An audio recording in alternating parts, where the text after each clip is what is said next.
হেফাজত ইসলামের যুগ্ম মহাসচিব মাওলানা মামুনুল হক বলেছেন, চিন্তাও করতে পারছি না আগস্ট বিপ্লবের পর কোরআনকে কটাক্ষ করে এ প্রস্তাব উপস্থাপন করা হতে পারে। এই জঘন্য কমিশন বাংলাদেশের বিদ্যমান উত্তরাধিকার আইন বৈষম্যমূলক, কোরআন ইনসাফ কায়েমের জন্য নাজিল করা হয়েছে।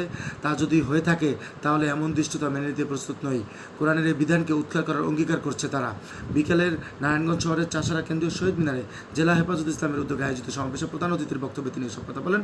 সংগঠনের সভাপতি মনির হোসেন কাশামির সভাপতিত্বে বক্তব্য রাখেন সিনিয়র যুগ্ম মহাসচিব মাওলানা জুনায়েদ আল হাবিব, জেলা সহসভাপতি মাওলানা ফেরদৌস রহমান, মহানগরের মুফতি হারুনুর রশিদ সহ অন্যান্য বক্তারা বক্তব্য রাখেন।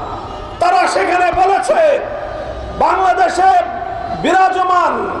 বিদ্যমান ধর্মীয় উত্তরাধিকার আইন এবং পারিবারিক আইন এটাই নারীর প্রতি বৈষম্যের কারণ।